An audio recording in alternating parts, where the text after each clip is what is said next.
where passenger or crew arrives manifesto, the passenger's name, records, information, any part of their food is not delivered the proper officer within the prescribed limit. If the proper officer is satisfied that there is no sufficient cause of the delay, the person in charge or the other person, specific person shall be delayed until penalty is not exceeding 50,000 as may be prescribed. Passenger name record information section 230B means a record prepared by an operator of an aircraft or vehicles or a vessel or vehicles or his authorized agent for each journey booked by or behalf of any passenger. Imported goods not being unloaded from the vessels until entry inward granted. Section 31. The section provides that the master of the vehicle shall not permit the unloading of the goods until the order has been given by the proper officer granting entry inwards in such vessel. This is specified only for the vessel, not for the aircrafts or vehicles. The applied for the entry inwards has been submitted along with the import manifesto in the prescribed forms and also available by the proper officer of the customs upon verification. Date of entry is inward is entered in the customs record maintenance for the purpose. Section 31 provides the entry inward shall not be given until the arrival manifesto or import manifesto has been delivered or a proper officer is satisfied that a valid reason is given for non-delivery within the specified reason. Grant of entry inward is acknowledged by the fact that customs department is ready to supervise unloading of the cargo. This is prepared to assess the goods to be duty. Entry inward duty is crucial for the calculation of applicable rate of duty whenever a bill of entry has been filed in advance. In the case of bill of entry is filed before arrival aircraft or vehicles or before entry inwards of vessel, the relevant date of determination of rate of duty and the tariff valuation shall be date of arrival or the entry inward in the case under Section 15 of the Customs Act.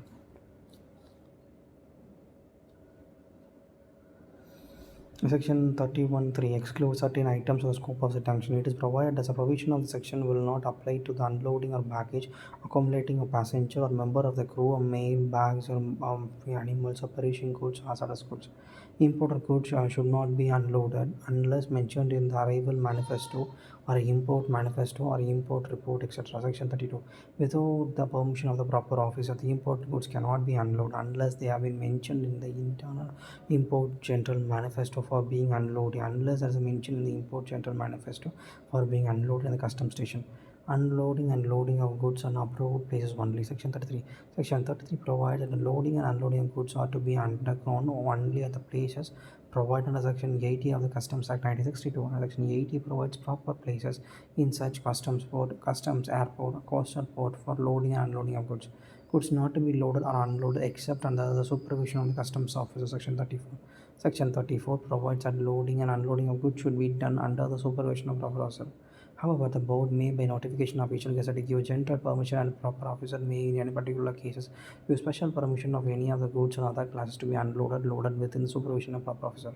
In almost all the major ports, customs officers are deployed at the wharf and the breadth where the goods are imported or exported. These officers supervision or loading and unloading of shipping operations. Restriction on goods being waterborne. Section 35. In certain circumstances like size of the vessels, hazardous nature of cargo, the vessels cannot be bethroned in the port. The cargo is ferried from or to ships anchored in the mid-seas to the port in boats, likewise called lighters.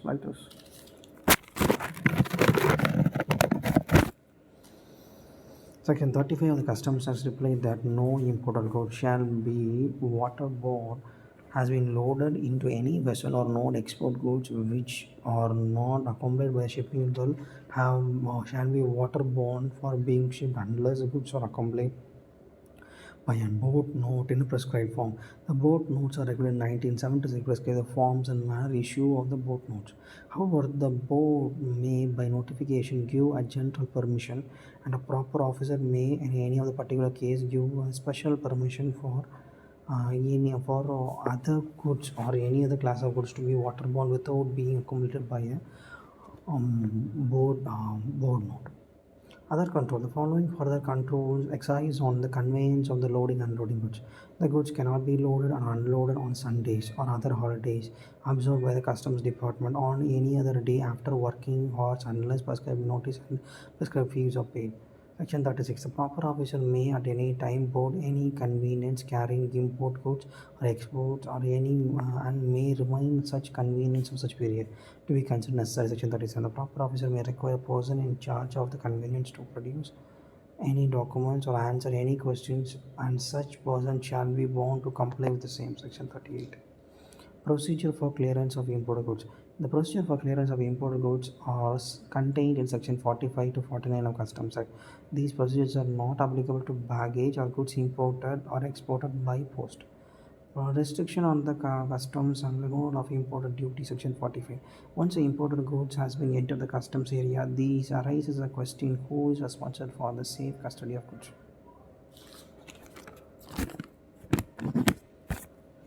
Section requires that until the imported goods are cleared for home consumption or a warehouse or exported from the transshipment, they shall remain in the custody of such person as may be approved by the Principal Commissioner, Commissioner of Customs, section 45.1. The person is called custodian. The responsible of the custodian comes in respect of the imported goods at the moment of the ship is berthed in the harbor of the goods are ready for unloading from the aircraft. In the major port, the port trust is the custodian. The Inland Container Depot, the Container Corporation of India, which operates a container freight station (CFS), is the custodian in the import cargo. In the case of air cargo, the Airport Authority of India is a custodian of most airport. For goods bought by the rail, custodian is the master station. Responsibility of custodian of goods. During the time the goods are in the custody of the custodian, they have the following responsibility. Section 45 to maintain the proper records of goods are received from the carriers and send a copy of the record to the proper officer. Not to permit such good to be removed from the customs area or allowed to be dealt with otherwise except under special permission the return of the proper officer or in accordance with the general procedure that may be prescribed that avoid subjectivity of the officer as to manner removal of such goods. In pursuance of this responsibility, custodians are required to tally the particulars of the goods landed by the vessel and send a report to outbound statement to custody authorities.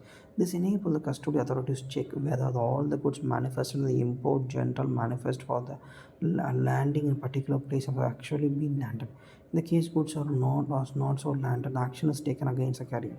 Liability in custodian, section 45.3. This provision provides that notwithstanding anything contained in any law for time being enforced, if any imported goods are pilferated after unloading in any customs area, while in the custodian of the custodian, such custodian shall be liable to pay duty on such goods.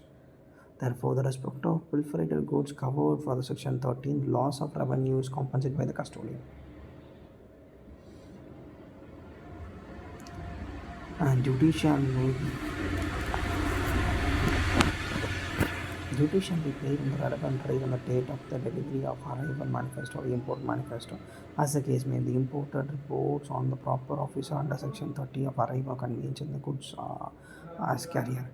The provision intended to make the custody of imported goods lying in the custom area liable for duty, even if there is proliferated when they are custody earlier in the manner of proliferation goods. And the government has been losing the revenue while the importer interests are protected.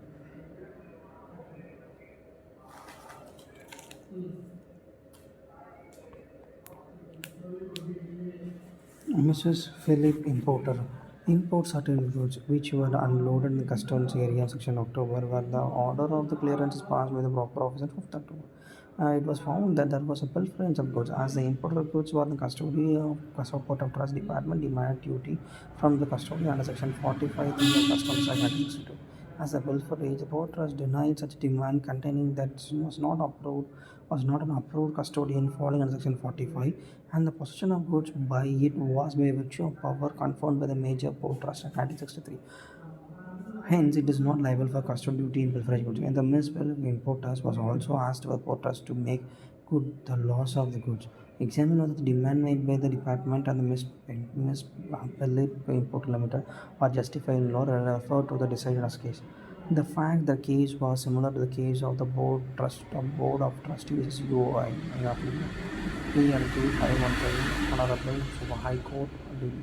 The High Court held conscious language section 45 the liable to pay duty is of the person in whose custody the goods remain as the approved person under section 45 Act. Therefore, section 45.3 applies only to the private custodians who are required to be approved by the principal commissioner of customs under section 45.1. According to the major ports and airports covered under the Major Port Trust Act 1963, who do not require any approval under section 45.1 was not covered by section 43. This department cannot demand duty from port trust on the bill freight under section 43 of Customs Act. Section 43 of Customs Act to hold the custodian responsible only in respect of customs duty in respect of bill freight. This does not exceed the value of goods lost. Therefore, the customs port is bailey of the goods is liable for value of goods to the importer. It's liable for the value of goods. The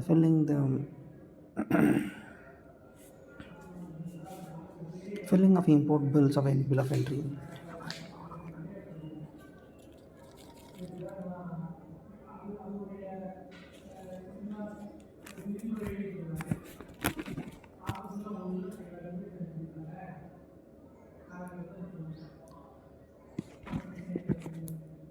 Filling of import bills of intersection 46. The filling of import bills of entry is not required for the goods intended for transit or consumption. It is the duty of the importer of any goods to make an application electronically on customs or the automation system to the proper officer for clearance of the goods. The importer is required to make an electric and integrated declaration of customs computer system through a network facility. The Bill of Entry, Electronic Integrated Declaration of Paperless Process Regulation 2018 provides detailed supervision of it. The integrated declaration exists on customs law under the Indian Customs Single Window Project. Under the system, a common seamless integrity IT system is there which utilizes all the regulatory agencies, logistics service provider and the importer exporter. The single window provides an importer exporter in a single point interface for clearance of the import and export of goods. The customs broker and importer shall submit an integrated declared and electronically to be a single entry point, that is a custodian gateway ISV. CBI has introduced e-Sanhit, the paperless transaction. Importers are required to upload the required document online through www.icegate.com while filling the bill of entry instead of submitting physical papers. Replying to queries raised from the customs officer shall be submitted online by uploading the documents. Bill of entry is a document assessed and when there are assessed because of an assessment of the principal commissioner. The principal commissioner of customs may, in case where it is not feasible to make entry or presentation electronically on the customs automation system, shall allow the entry to present in the prescribed manner or form. Goods made to be cleared by customs home consumption or for a deposit in warehouse on the transit of transportation. Therefore, there are three types of bill of entry described in three forms. Form 1, Form 2, Form 3. Form 1 white, form consumption. Form 2 yellow, warehouse into bond. Form 3 green, the clearance of warehouse from the clearance of warehouse to from the home consumption. White, yellow, green. Importers are required to declare a bill of entry among things, particularly the package describing the description of the goods. In terms of description given in the customs and enable the proper classification of goods and the conduct value of the goods for the determination of amount of duty. And duty of a bill of entry shall be supposed with the invoice or such as documents as may be prescribed. Importer who prescribes the bill of entry shall ensure the following, namely accuracy and completeness of information given there, authenticity and validity of documents supporting, compliance with the restriction or prohibition if any writing the goods under the act under any other law of time being enforced. Importer unable to furnish details. If for any reason the importer is unable to furnish these details, he may request a customs official to examine the goods in his presence to enable him to ascertain the necessary details for making a proper declaration bill of entry. Alternation: he can seek permission to deposit the goods in a public bonded warehouse upon section 57 pending receipt of the necessary information and supporting document section 49. This is called warehousing without warehousing. This is alternate to seek permission for deposit goods and public warehouse upon 47 pending receipt of necessary information and supporting documents is important. The goods shall not be deemed to be warehoused goods for the purpose of Act However, the warehouse provisional shall not apply to such goods. Bill of entry shall include the goods mentioned in the bills of lading under section similar. Time limit of 5 days. According to section 46, the importer shall present the bill of entry before the end of the day, including the holiday day, and proceeding the days on which the aircraft, vessel, vehicles carrying the goods arrives, and custody station in which such goods has been cleared for home consumption warehousing.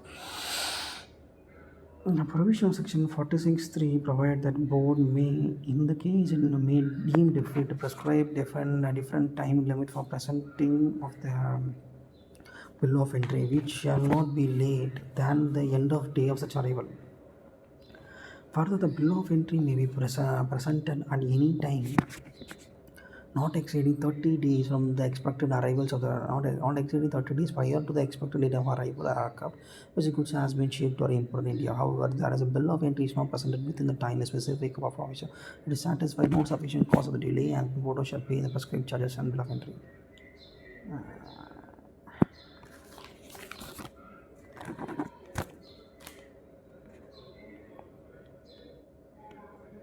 Importer unable to furnish details. If for any reason the importer is unable to furnish these details, he may request the customs official to examine the goods in presence to enable him to ascertain the necessary details for making a proper declaration in bill of entry. Alternatively, he can seek permission to deposit the goods in public bond warehouse upon execution pending receipt of the necessary information and supporting documents and supporting. This is called warehouse without warehousing. Importer who presents a bill of entry shall be ensured accuracy, completeness, authentic validity. Assessment of the goods section 17. Duty to be self-assessed by the importer or exporter. The importer entering in or any imported goods under section 46 or exporter entering any export section 40 shall save otherwise provide section 85 the store's duty allowed to be warehoused without assessment duty. Stores self-assessed duty if liable on such goods. Verification proper officer. The proper officer may verify the entries made under section 46 and section 50 and the self-assessment of the goods and for the purpose examining the test of any imported goods or export goods or any other part therefore as may be necessary. Further, the selection of a case of verification shall primarily be on the basis of a risk evaluation through appropriate selection criteria. For the purpose of verification, the proper officer may recruit an importer, an exporter, or any other person to produce any documents or information whereby the duty leviable on the imported goods or exported goods, as the case may be, can be ascertained, and thereupon the importer or exporter or such other person shall produce such documents or furnish such documents. Some of the major importers have been given green channel clearance facility. It means clearance of the goods is done without routine examination of the goods. They have made a declaration from the time of filing the bill of entry. The appraisement is done by the normal procedure except and there will be no physical verification. Examination of the goods. Only marks and numbers to be checked in such cases. However, the rare case, if there is a special doubts regarding description of quality of good physical examination may be ordered by senior officer, investigation week and special intelligence and investigation of financial. Reassessment of duty by the proper officer if self-assessment is not being done correctly. Where it is found on verification, examination or testing of the goods or otherwise that self-assessment is not done correctly, the proper officer may, with injunction to any other action which may be taken under the Act and reassess the duty leviable such goods. Speaking order to reassessment of the past unless the importer agrees with the reassessment. Where any reassessment is done contrary to self-assessment done by the importer or exporter. In the case other than those whose importer or exporter the case may be, confined is acceptance of the said reassessment as a writing, the proper officer shall pass on speaking order reassessment 15 days on the day of reassessment, the bill of entry and shipping bill as the case may be.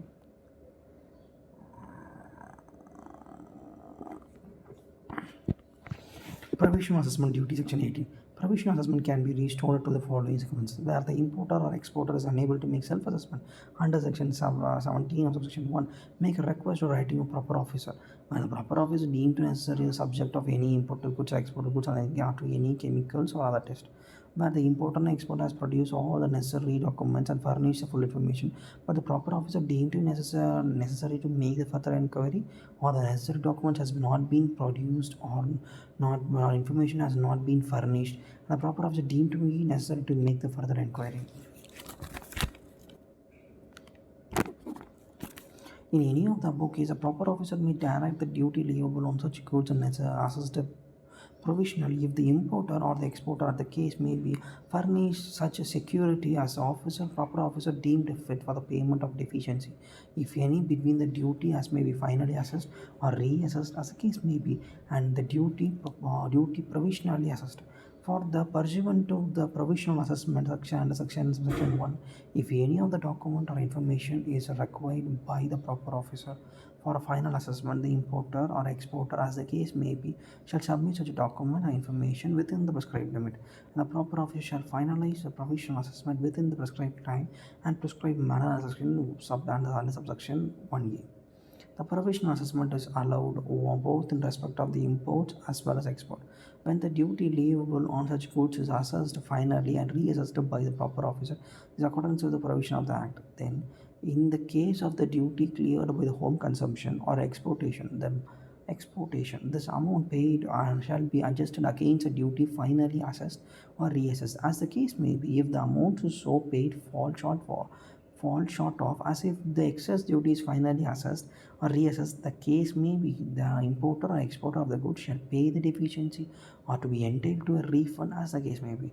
In the case of warehoused goods, a proper officer may, where the duty final assessed or reassessed, as the case may be, in excess of the duty provisionally assessed, require the importers to execute a bond binding himself in a sum equal to twice the amount of the excess duty.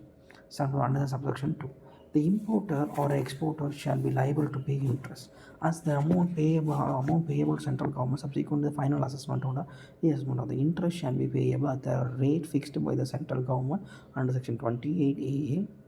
Interest shall be payable from the first payable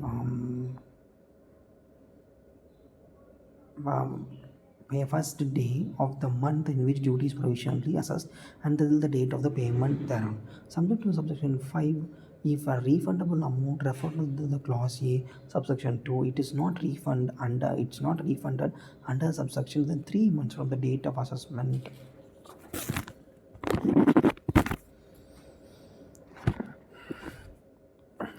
Uh, 3 months from the final or reassessment duty, as the case may be, there shall be paid the interest as the refunded amount as a rate fixed by central government of section 27A till the date of refund as the amount of subsection 4. Refund of the duty of interest therein is subject to principle of unjust enrichment. Subchapter 7, refund of customs duty of detailed provision on the record. The shall be paid to the importer or exporter, as the case may be, only if such amount is related to the duty, and the interest, if any, paid on such duty paid by the importer or the exporter, as the case may be, if he had not passed on the incidence of such duty and interest, if any, paid on such date of such other person, duty and the interest, if any, paid of such duty or importer made by an individual or for his personal use. The duty and interest, if any, paid on such duty borne by the buyers, if he had not passed on the incidence of its duty and interest, and if any, paid a duty on such person. And the export duty on specified on section 27. Drawback of export duty on specified section 27. Drawback duty payable section 74-75. In other cases, the amount of such refund interest shall be credited to the consumer welfare fund. For the CBIC has issued following guidance provisional assessment via sector.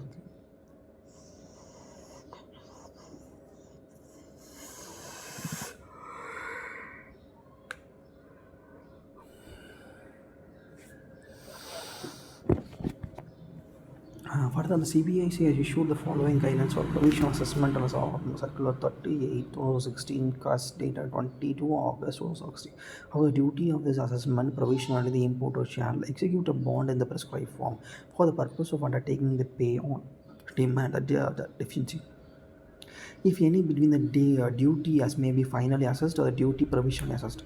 The furnish the prescribed amount of security for the repayment of the duty deficiency. No surety shall be obtained. Furnish the prescribed amount of security for the payment of the duty deficiency. No surety shall be obtained. The surety to be obtained shall be from a bank guarantee or a cash deposit as convenient to be the importer. Customs Finalization or Provisional Assessment Regulation. The CBAC via Notification 7318 CUS dated 14/18 has prescribed Customs Finalization and Provisional Assessment Regulation 2018. Significant provision contained said regulation and discussed as under time limit and the manner of submission of document or information for the importer exporter for the purpose of finalization or provisional assessment. The reason for the provisional assessment: the necessary document has not been produced or information has not been furnished. The proper officer requires that the importer or exporter produce any additional documents or information. Such information document would be available by the importer within 1 month of the date of such order or provisional assessment, as the date has been requested by the proper officer. The proper officer would inform the importer or exporter in writing the specific detail of the information to be furnished or the due document to be produced within 15 days from the date of the order or provisional assessment. If the document information is not made available within 15 days, the prior may, for the result recorded in writing by furnish extended by the officer for 30 months on his own on the request of the importer exporter. Additional commission joint commissioner may request extent of time period referred to section another 3 months. In the case of documents or information required to be submitted by the importer or the exporter or perquisites by the proper officer have not been made available within the prescribed time limit. If the aforesaid time limit don't suffice, the commissioner of the customs may extend the time period further as may deemed fit.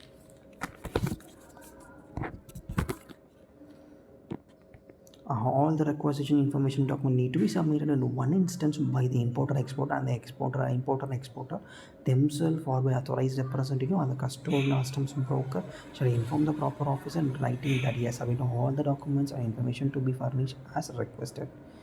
For the purpose of this regulation, each bill of entry or shipping bill, as the case may be, has been assigned previously shall be treated as separate case and provisional assessment.